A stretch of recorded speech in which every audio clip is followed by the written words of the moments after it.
Hi friend, कसे आहात तुम्ही? तर मी आज बनवणार आहे डिंकाचे लाडू. आता हे खारीक खोबरं आहे, याच्यामध्ये 50 ग्राम मी मेथी टाकली आहे. मेथी दाणे आहे ते चांगले तुपामध्ये भाजून घ्यायचे आहे आणि ते गिरणीमधून दळून आणायचे असे प्रमाणे. त्यांनी लाडू करायला अगदी सोपे होता आणि झटपट होता लाडू. काही लोक ते दळून दुधात भिजवून ठेवतात, पण मी तसं करत नाही. मी डायरेक्टली गिरणीमधून दळून आणते.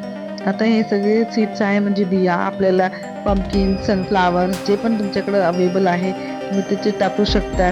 व्हाईट सनफ्लावर, ग्रीन सनफ्लावरचे सीड्स, पंपकिनचे सीड्स, तीळ, बदाम, काजू आणि डिंक हे सगळे आपल्याला आता वापरायचे आहे. डिंक मी याच्यामध्ये घेतला आहे 100 ग्राम.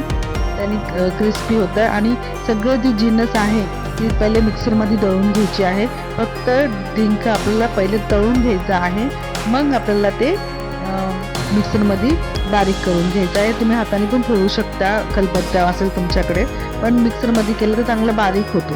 पण आता हे थोडं थोडं करून आपल्याला पहिले तळून घ्यायचं आहे डिंक, आणि बाकीचे जे पण जिन्नस आहे ते पहिले मिक्सरमध्ये काढून घ्यायचे, बारीक करून घ्यायचे. जसं काजू, बदाम जे पण सीड्स असतील ते, मग त्याच्यात तीळ, हे सगळं जे आहे मखाना भाजून घेऊन मग तो मिक्सरमध्ये बारीक करायचा आहे. हे दोन वस्तू, बाकीचे सगळे तुम्ही पहिलेच बारीक करून घ्यायचे आहे. डिंक चांगलं तळून घेतला आहे, तर तो मिक्सरमध्ये बारीक करून घ्यायची, त्याची पावडर बनवायची आहे. ही खारीक खोबऱ्याची पावडर चांगली तुपामध्ये परतून घ्यायची, चॉकलेटी कलर येईपर्यंत, म्हणजे ब्राउनिश कलर यायला पाहिजे जरा. मग आता आहे काजूची पावडर, ती पण मी मस्त परतून घेतली आहे तुपामध्ये. आणि हे जे उरलेले आहे बदाम, तिळची पावडर, जे पण आपले सीड्स आपण जे पण घेतलेले आहे त्याची सगळ्याची पावडर एकत्र करून मस्त परतून घ्यायची तुपामध्ये. आणि नंतर ते सगळं झाल्यावर 4 ते 5 स्पून आपण चम्मच टाकून त्याच्यामध्ये 1 वाटी गव्हाचं पीठ टाकून चांगलं परतायचं आहे, ते पण ब्राउनिश होईपर्यंत. तुम्ही गव्हाचं पिठाऐवजी रवासुद्धा घेऊ शकता 1 वाटी, तो पण चांगलं परतून घ्यायचा आहे. पण मी येथे गव्हाचं पीठ घेत आहे. चांगलं परतून घ्यायचं आहे, तर ब्राउनिश कलर येईपर्यंत, छान असं कलर गोल्डन कलर यायला पाहिजे. आणि ते चांगलं ब्राउनिश कलर आल्यावर आपण याच्यामध्ये गूळ टाकणार आहे. गूळ तुमच्या आवडीप्रमाणे टाकू शकता तुम्ही. मी तिथं 500 ग्राम टाकत आहे, अर्धा किलो. तुम्ही कमी जास्त घेऊ शकता.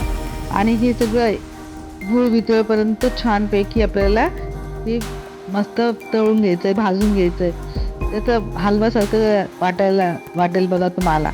मग ते छान पूर्ण वितळून घेतल्यावर एकत्र टाकायचं आहे, त्याच्यामध्ये एकजीव करायचा आहे आणि आवडीप्रमाणे आपण लाडू बनवून घ्यायचे आहे. खूप सोपी रेसिपी आहे, तर तुम्ही सुद्धा करून बघा आणि मला कमेंटमध्ये सांगा की कसे तुमचे झाले आहे. Thank you for watching. Bye, take care. आणि तुम्हाला ह्या नवीन वर्षाची हार्दिक शुभेच्छा.